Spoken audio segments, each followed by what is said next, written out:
अपहरण किया। सीता देवी का हरण होने पर भगवान श्री रामचंद्र लक्ष्मण सहित समस्त जंगलों में उनकी अन्वेषण करने लगे। अन्वेषण करते करते उनके बेट जटाओं से हुए। तत्पश्चात श्री भगवान ने असुर कबंध तथा सेनापति बाली को मारा और सुग्रीव से मैत्री स्थापित की।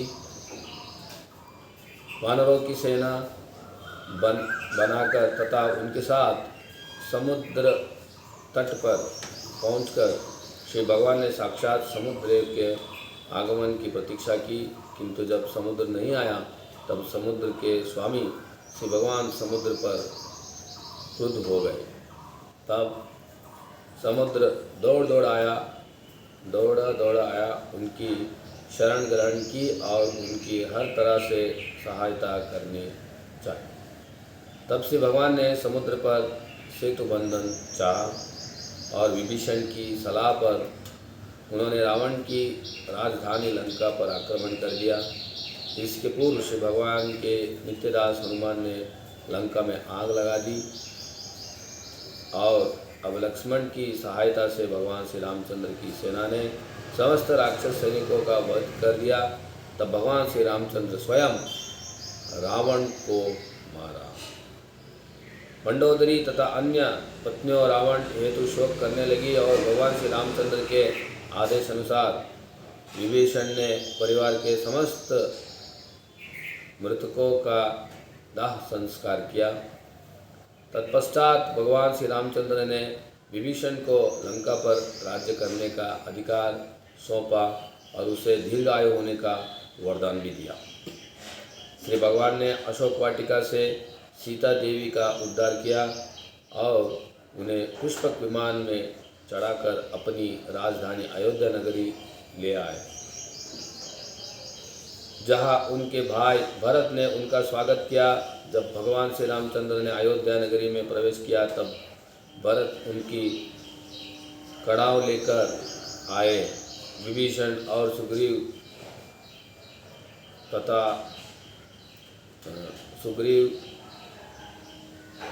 चवर तथा पंखा पकड़े थे।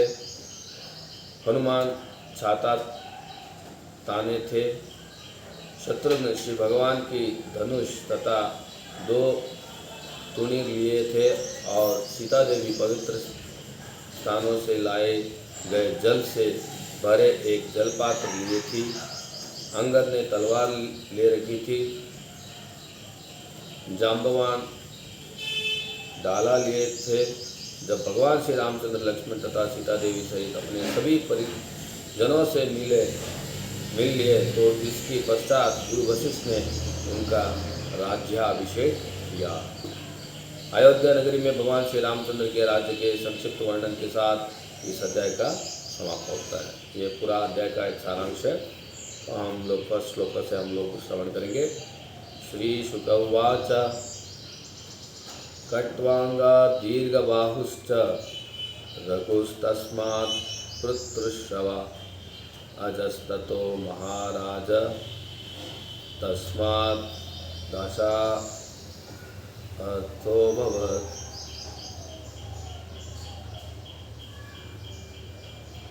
श्री शुक उवाच कट्वांगद दीर्घबाहुश्च रघुस्तस्मात् पुत्रश्रवा अजस्ततो महाराज तस्मात् दशरथोऽभवत्। श्री शुक उवाच कट्वांगद दीर्घबाहुश्च रघुस्तस्मात् पुत्रश्रवा अजस्ततो महाराज तस्मात् दशरथोऽभवत्।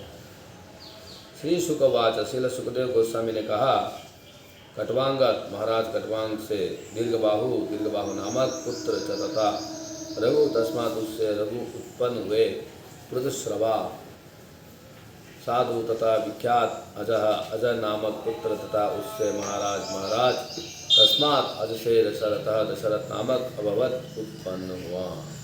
अनुवाद तात्पर्य श्रील प्रभुपाद के द्वारा। इस श्लोक में तात्पर्य है, नेक्स्ट श्लोक में तात्पर्य श्रील सुखदेव गोस्वामी ने कहा, महाराज कटवांग के पुत्र दीर्घबाहु थे और उनके पुत्र विख्यात महाराज रघु हुए। महाराज रघु से अज उत्पन्न हुए और अज से महापुरुष महाराज दशरथ हुए।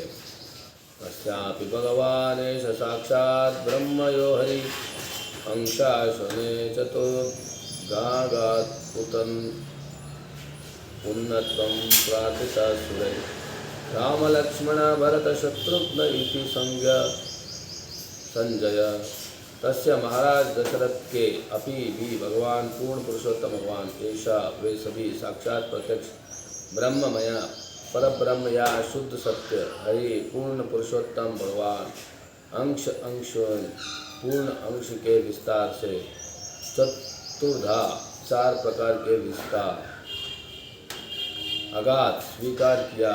पुत्रत्वम पुत्र बनना प्रार्थना किए जाने पर सुरय देवता के द्वारा राम भगवान श्री रामचंद्र लक्ष्मण भरत भगवान भरत शत्रुघ्न तथा भगवान शत्रुघ्न इति इस प्रकार संजय विभिन्न नामों से देवताओं द्वारा प्रार्थना करने पर परम सत्य पूर्ण पुरुषोत्तम भगवान अपने अंश तथा अंशों के अंश के साथ साक्षात प्रकट हुए।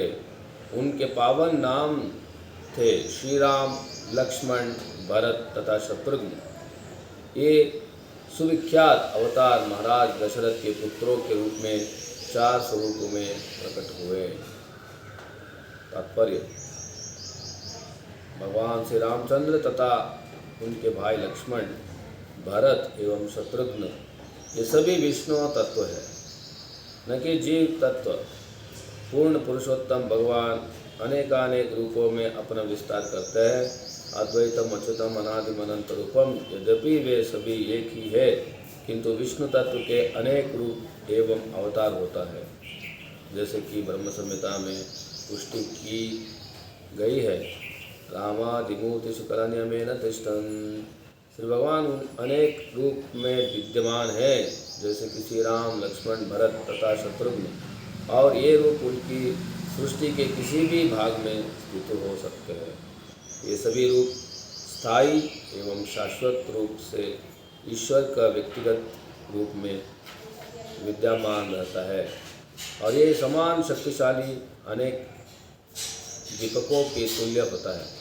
भगवान श्री रामचंद्र लक्ष्मण भरत तथा शत्रुघ्न ये सभी विष्णु तत्व होने के कारण समान शक्तिशाली है।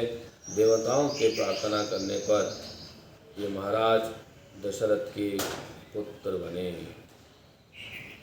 हरे कृष्ण कृष्ण कृष्ण हरे हरे, हरे राम राम राम हरे हरे।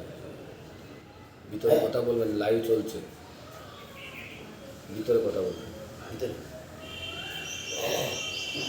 तस्यानुचरितं राजन् ऋषिभिस्तत्त्वदर्शिभिः श्रुतं विवर्णितं भूरि त्वया सीतापते मुहुः।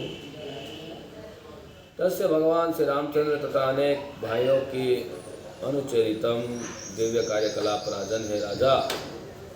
ऋषि ऋषियों द्वारा तत्वदर्शी परम सत्य को जानने वाली श्रुतम सुन गया ही निस्संदेह वर्णितम सुंदर रूप से वर्णित भूरी अनेक त्वया आपके द्वारा सीतापते सीता का पति भगवान श्री रामचंद्र के मुहुः बारंबार। हे राजा परीक्षित, भगवान श्री रामचंद्र के दिव्य कार्यकलापों का वर्णन उन सत्पुरुषों द्वारा किया गया है जिन्होंने सत्य का दर्शन किया है, क्योंकि आप सीता माता के पति श्री रामचंद्र के विषय में बारंबार सुन चुका है। अतएव मैं इन कार्यकलापों का वर्णन संक्षेप में ही करूँगा, कृपया सुने। तात्पर्य, आधुनिक राक्षस जो डॉक्टरेट डिग्रीधारी होने के कारण विद्वान होने का स्वांग करते हैं, उन्होंने यह सिद्ध करने का कुप्रयास किया है कि भगवान श्री रामचंद्र पूर्ण पुरुषोत्तम परमेश्वर न होकर सामान्य व्यक्ति है, किंतु जो विद्वान है और आध्यात्मिक ज्ञान में उन्नत है, वे ऐसे मतों को कभी स्वीकार नहीं करेंगे। वे परम सत्य के जानने वाले तत्वदर्शियों द्वारा प्रस्तुत किए गए भगवान श्री रामचंद्र एवं उनकी कार्यकलापों के वर्णन को ही स्वीकार करेंगे। जो परम सत्य को जानते हैं, श्रीमद् भगवद गीता में श्री भगवान उपदेश देता है, तद्विद्धि प्रणिपातेन परिप्रश्नेन सेवया उपदिक्ष्यन्ते ते ज्ञानम ज्ञानिनः तत्वदर्शिनः। गुरु के समीप जाकर सत्य जानने का प्रयास करो, विनीत होकर उनसे जिज्ञासा करो और उनकी सेवा करो। फलस्वरूप सिद्धि व्यक्ति तुम्हें ज्ञान प्रदान कर सकते हैं, क्योंकि उसने सत्य का साक्षात्कार किया है। जब तक कोई तत्वदर्शी न हो, श्री भगवान को तत्वतः न जानता हो, तब तक वह श्री भगवान के कार्यकलापों का वर्णन नहीं कर सकता। अतएव यद्यपि कहने को तो अनेक तथाकथित रामायण हैं, किंतु उनमें से कई तो यथार्थ रूप में प्रामाणिक नहीं हैं। कदाचित भगवान श्री रामचंद्र के कार्यकलापों का वर्णन अपनी कल्पना, तर्क वितर्क या भौतिक भावों के आधार पर किया जाता है, किंतु भगवान श्री रामचंद्र की विलक्षणताओं को काल्पनिक मानकर उनका वर्णन नहीं करना चाहिए। भगवान श्री रामचंद्र के इतिहास का वर्णन करते समय श्री सुखदेव गोस्वामी ने महाराज परीक्षित को बतलाया, आपने भगवान श्री रामचंद्र के कार्यकलापों के विषय में पूर्व से सुन रखा है। इससे स्पष्ट है कि 5000 वर्ष पूर्व भी श्री रामचंद्र की अनेक कथाओं या रामायणों थी और अभी भी अनेक है, किंतु हमें केवल तत्वदर्शियों द्वारा लिखित कथाओं को चुनना चाहिए। ज्ञानिनस्तत्वदर्शिना, ऐसे तथाकथित पंडितों की किताबों को नहीं, जो मात्र डॉक्टरेट डिग्री के आधार पर ज्ञानी होने का मिथ्या अभिमान करते हैं। यह श्री सुखदेव गोस्वामी द्वारा दी गई चेतावनी है। ऋषिभिस्तत्वदर्शिनः। यद्यपि वाल्मीकि रचित रामायण एक बृहद ग्रंथ है, किंतु इन्हीं कार्यकलापों को श्री सुखदेव गोस्वामी ने थोड़े से श्लोक में सार रूप में प्रस्तुत किया है। तो हम लोग इधर में देख सकते हैं श्री रामचंद्र का आविर्भाव का लीला है। तभी श्री रामचंद्र के साथ में और भी अवतार प्रकट हुआ है, वो है लक्ष्मण, शत्रुघ्न और भरत। तो जैसे तात्पर्य में प्रभुपाद जी कह रहा है कि विष्णु का चतुर्व्यूह अवतार जो है, नारायण, वासुदेव, प्रद्युम्न, अनिरुद्ध, संकर्षण, तो स्वयं रामचंद्र के साथ में और ये सबका अवतार हुआ, जैसे लक्ष्मण, भरत और शत्रुघ्न, 4 अवतार। और क्योंकि ये चारों ने विष्णु तत्व है, तो चारों समबल है।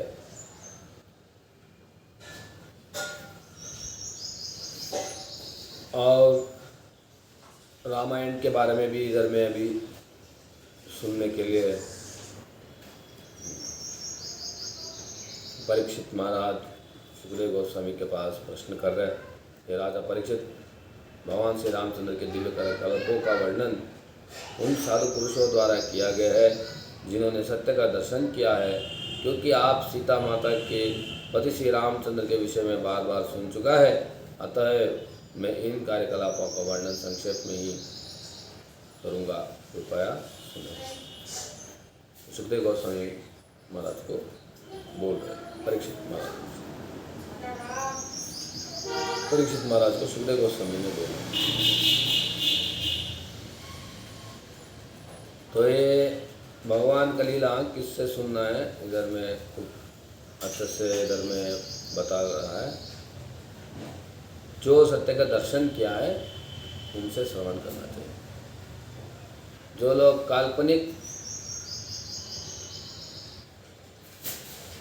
करके, कल्पना करके जब भगवान के बारे में बोलेंगे, उनसे सुनने से कोई फायदा नहीं है। रामचंद्र हो, कृष्णचंद्र हो, गौरचंद्र हो, काल्पनिक वस्तु नहीं है, स्वयं भगवान। तो कौन भगवान का लीला के बारे में कथा कर सकता है? जो लोग तत्वदर्शी हो, जो लोग भगवान को दर्शन किया है, सिर्फ वो लोग ही भगवान का लीला को जैसा हुआ था वैसा ही वर्णन कर सकते हैं। और ऐसे भी बहुत लोग वर्णन किया है जो कल्पना करके ऐसा हो सकता है, ऐसा हो सकता है, वैसा हो सकता है, रामचंद्र ये हो सकता है, वह हो सकता है, ऐसा कल्पना करके बहुत शास्त्र भी है, कथाकार भी है। तो उनसे सुनने से कोई फ़ायदा नहीं होगा। तो इधर में रिकमेंडेशन या रेफरेंस दे रहे क्या है? श्रीमद् भगवद गीता का 4th चैप्टर 34 श्लोका। तद्विद्धि प्रणिपातेन परिप्रश्नेन सेवया उपदिक्षन्ति ते ज्ञानं ज्ञानिनस्तत्त्वदर्शिनः। गुरु के समीप जाकर सत्य जानने का प्रयास करो। गुरु का पास तो जाना चाहिए। हम लोग तो सोचते हैं कि गुरु हमारे घर में आना चाहिए। गुरु हमारे घर में आएंगे, मगर उससे पहले हमको गुरु के पास जाना चाहिए, गुरु को सेवा करना चाहिए, गुरु से श्रवण करना चाहिए। कैसा भाव? विनीत भाव से,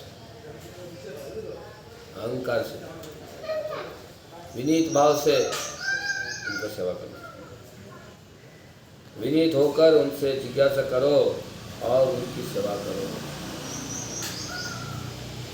हम लोग सेवा भी नहीं करना चाहते और जिज्ञासा भी करना नहीं चाहते। क्यों? जिज्ञासा करेगा तो कुछ बोलेगा तो करना पड़ेगा, इसलिए जिज्ञासा नहीं करेंगे।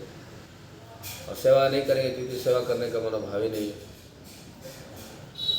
जीव भगवान को सेवा करने से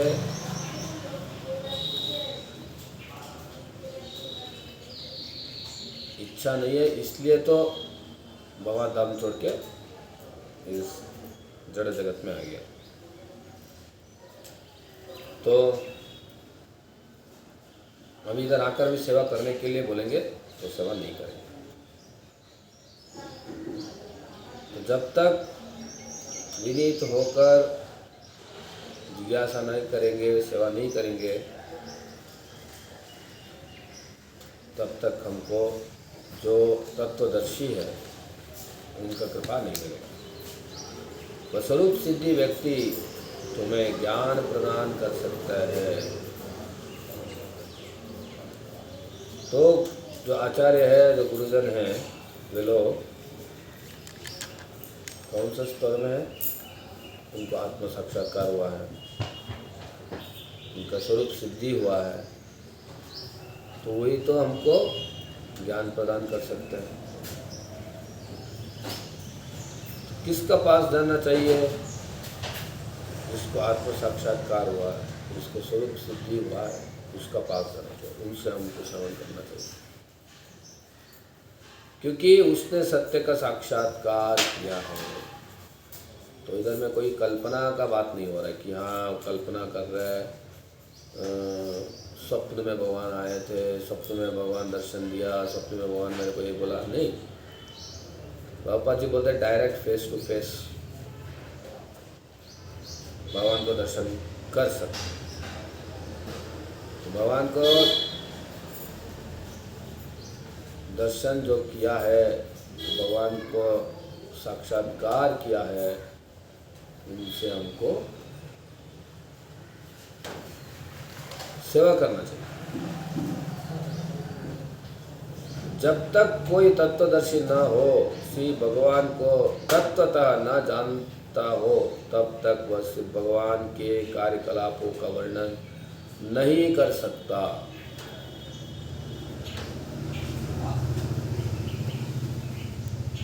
तो ये बहुत मुख्य विषय है आज का इस चर्चा में। ये बहुत मुख्य विषय है। क्या है? जब तक कोई तत्वदर्शी ना हो तो हमको तत्व को दर्शन नहीं करा सकते। जब तक तत्व मतलब कि भगवान तत्व के बारे में बोल रहे हैं, तो भगवान का तत्व का दर्शन नहीं किया तो हमको तत्व दर्शन नहीं करा सकते। तब हमको सोच समझ के हमको वैसे गुरु के पास जाना चाहिए, जानकर कि वो तत्वदर्शी है। कैसे जान पाएंगे वो तत्वदर्शी है? उनका प्रचार के माध्यम से, उनका कार्यकलापों से, उनके गुण को दर्शन करते हुए, उनका कार्य को दर्शन करते हुए, उनसे श्रवण करने से हमको पता चलता है वे तत्वदर्शी है। क्यों? जो तत्वदर्शी है और जो तत्वदर्शी नहीं है, दोनों के अंदर में फर्क है। उदाहरण हम ले सकते हैं, जैसा कोई कॉलेज का प्रोफेसर, ठीक है, वह कोई डॉक्टर जो क्वालिफाइड डॉक्टर, और एक है क्वार्क। क्वार्क मतलब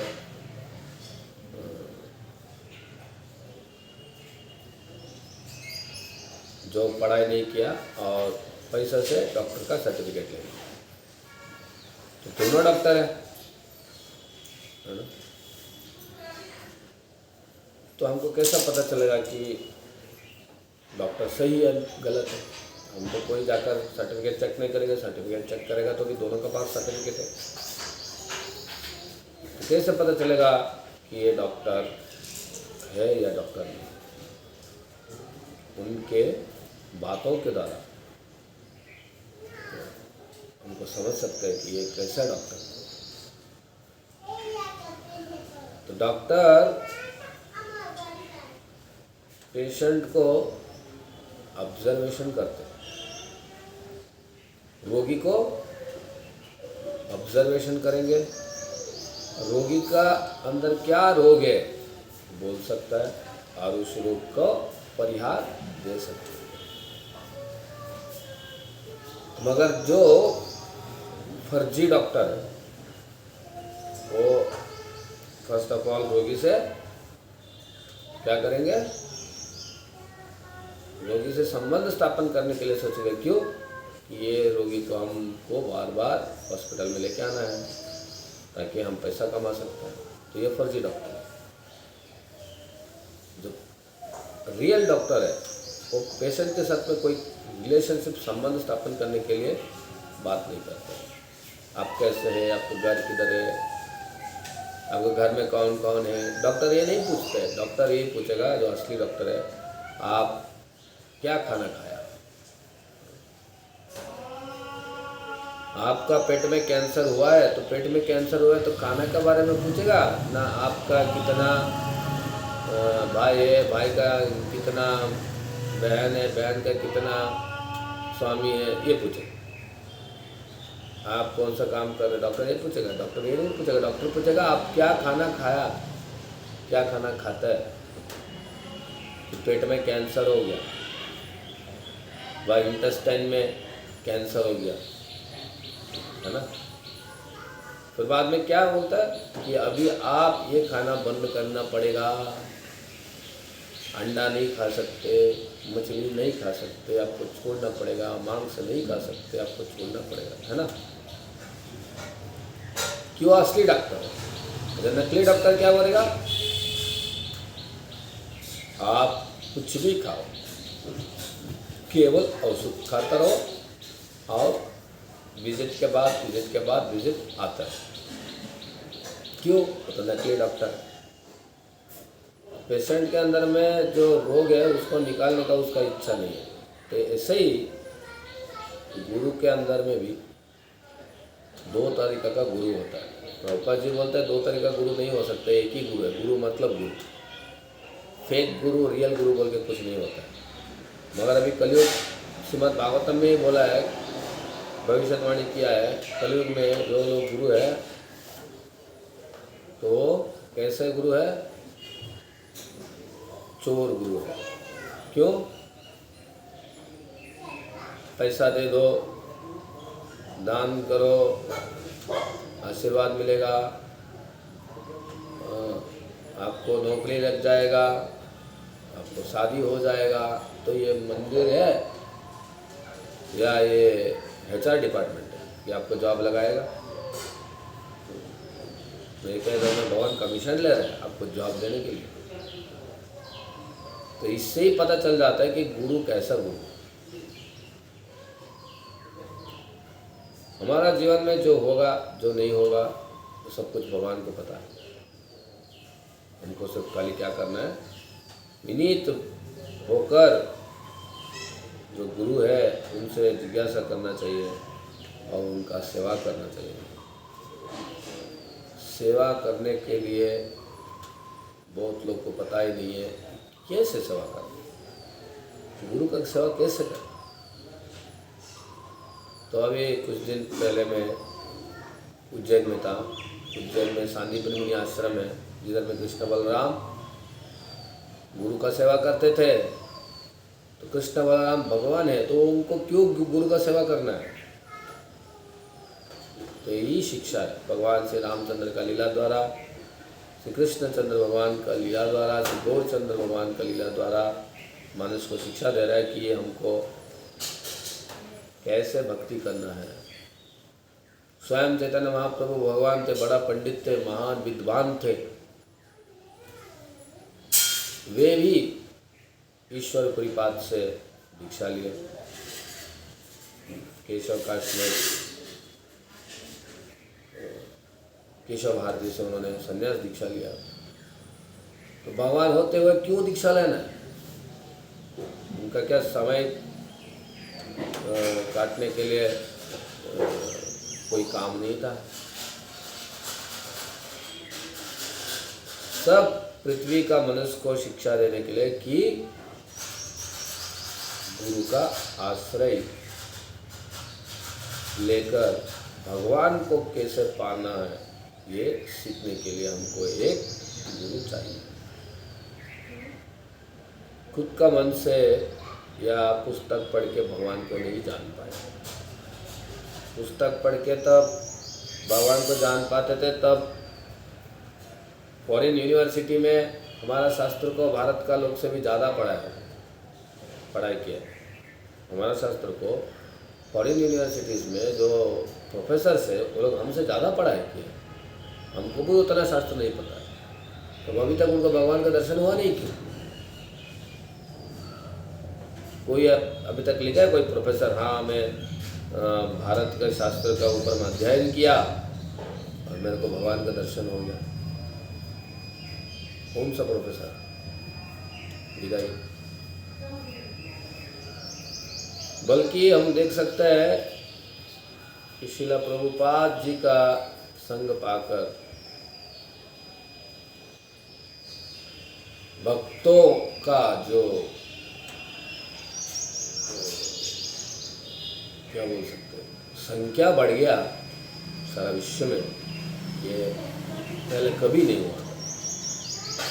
ग्रंथ तो पहले भी था, रामायण पहले भी था, भगवद गीता पहले भी था। कौन सा देश में भगवान का नाम कीर्तन किया लोगों ने? कौन सा देश से भगवान का भक्त लोग इस देश में आते थे? आते तो भी क्या मैक्सिमम हरिद्वार में, ऋषिकेश में, किधर लक्ष्मण झूला, राम झूला में बैठ के ध्यान कर रहे हैं। कलयुग का युग धर्म क्या ध्यान करना है? इसलिए बोल रहे कि तत्वदर्शी जो है उनसे श्रवण करना चाहिए, क्योंकि तत्वदर्शी जो है वो हमको सही रास्ता दिखाएंगे। जैसे मैं आपको उदाहरण दे रहा था, जैसे फेक डॉक्टर और रियल डॉक्टर। तो जो सही डॉक्टर है क्या करेंगे? आपको औषध देंगे और इस रोग से कैसा मुक्त हो जाएंगे ये देखेंगे। और जो फेक डॉक्टर है क्या करेंगे? आपको औषध देगा, वो भी ठीक है, ठीक औषध है, पता नहीं उसके ऊपर में क्या बोलेगा, आपको कोई पथ्य नहीं देगा, कोई डाइट नहीं देगा। और आप जो भी करो, जो भी खाओ, कोई चिंता नहीं, औषध करते रहो। क्यों? आप ठीक हो जाएगा तो हमारे हॉस्पिटल में आएगा कौन? तो संबंध स्थापन करेगा जो चोर डॉक्टर। और ये सब तो खुला है, सबको पता है, ये तो कोई गोपनीय बात नहीं, सबको पता है। एक एजुकेशन सिस्टम आज का एक व्यवसाय हो गया, बिजनेस हो गया, मेडिकल सिस्टम बिजनेस हो गया, लॉ सिस्टम बिजनेस हो गया। तो इसका मतलब क्या? किसी को एजुकेशन नहीं मिल रहा है, किसी को भी रोग निवारण नहीं हो रहे, किसी को भी न्याय नहीं मिल रहा है। मिल रहा है कैसे? जब सही डॉक्टर, सही लॉयर, सही प्रोफेसर के पास में जब आदमी जाएगा, उनसे सीखेगा, तब उनका लाभ होगा। और उसके लिए हमारा बुद्धि होना चाहिए। कुछ दिन पहले एक आदमी ने फ़ोन किया और बोला मेरे को दीक्षा लेना। मैं बोला दीक्षा लेना बहुत अच्छा, बढ़िया बात है, मगर सीखना चाहिए क्या, क्यों दीक्षा लेना, किससे दीक्षा लेना है, कैसे दीक्षा लेना है, ये तो समझो। हम जाकर सब्जी मंडी में सब्जी खरीदेंगे, आंख बंद कर सब्जी खरीदेंगे? हाँ ठीक है, जो भी है सब सब्जी एक ही है। देखेंगे हम, ये अच्छा है, ये खराब है, ये दाम बहुत ज़्यादा है, दाम बहुत कम है, कम दाम में बहुत अच्छा मिल रहा है, ये सब देखेंगे ना। आंख बंद कर जाकर बोल दिया हाँ हमको सब्जी चाहिए, हम दे दीजिए, पैसा लेकर आ गए। आजकल ये दीक्षा ऐसा हो गया, हमको दीक्षा दिला दीजिए। दीक्षा दिलाएंगे पहले तो ज्ञान तो अर्जन करो, कैसा है गुरु, कौन है गुरु, क्यों दीक्षा रहना है, मेरा अर्हता क्या है। नहीं, वो सब चर्चा नहीं करना चाहिए। सब गुरु है, सब गुरु अच्छा है, ऐसा बोला एक आदमी। अच्छा, सब गुरु अच्छा है, बहुत बढ़िया है, सब गुरु एक है, बहुत बढ़िया। तब नापी जो है ना, उसके पास भी सीजर है, और डॉक्टर है उसका पास भी सीजर है, तो दोनों एक है, दोनों एक है। तब आप जाकर नापी से ऑपरेशन करवाइए और डॉक्टर से जाकर सलून करवाइए। अभी और हम गंभीर जाएंगे कि प्रभु जी आप नापी और डॉक्टर को क्यों तुलना कर रहे हैं। ठीक है, बहुत बढ़िया चीज़ है, तब आप सिर्फ डॉक्टर के पास ही जाइए, सब डॉक्टर एक है। आप क्या पहले विचार करेंगे कि हॉस्पिटल अच्छा है, डॉक्टर अच्छा है, इधर पेशेंट क्या जाकर मर रहा है, तो कोई हॉस्पिटल है उधर में जाकर पेशेंट मर रहा है तो आप जाकर उधर दिखाएंगे कि वो तो डॉक्टर है, आप उधर जाकर दिखाइए? वो तो नहीं हो सकता। आपको चाहिए अच्छा डॉक्टर, चलो हम जाएंगे वेलूर, कि बंगाल में जितना डॉक्टर है सब लोग क्या आदमी मर जा रहा है? नहीं, क्यों? हमको पता है उधर में अच्छा निकल। जब डॉक्टर के लिए हम वेलूर तक जा सकता है, डॉक्टर के लिए हम लोग दक्षिण भारत जा सकता है, और गुरु के लिए हम लोग को इधर भी जाना नहीं, सिर्फ फ़ोन करके दीक्षा ले लेना। इतना तुच्छ कर दिया है ये दीक्षा का जो पद्धति को, दीक्षा का मतलब ही नहीं।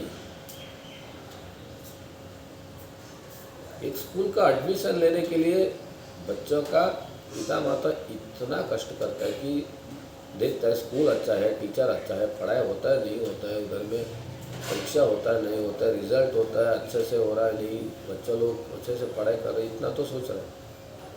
बिना सोच के कोई स्कूल में भर्ती करा देगा? नहीं। तब स्कूल में एडमिशन लेना है, कॉलेज में एडमिशन लेना है, हॉस्पिटल में जाना है,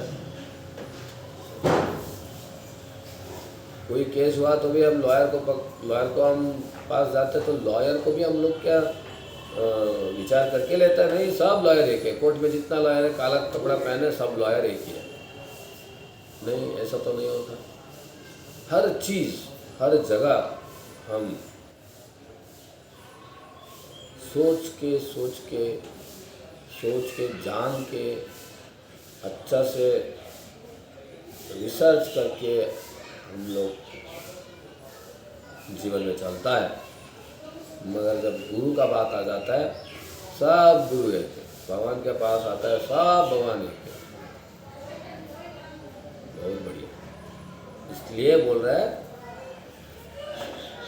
शास्त्र को उनको पढ़ना चाहिए, कोई शास्त्र को पढ़ना नहीं, शास्त्र का हम श्रवण करना चाहिए। और किससे श्रवण करना चाहिए? तत्वदर्शी से श्रवण करना चाहिए। ठीक है। हरे कृष्णा कृष्णा कृष्णा हरे हरे, हरे राम राम राम। श्री भागवतम की जय, श्री प्रभुपाद की जय। वांछा कल्पतरुभ्यश्च कृपा सिंधुभ्येव च पतितानां पावनेभ्यो वैष्णवेभ्यो।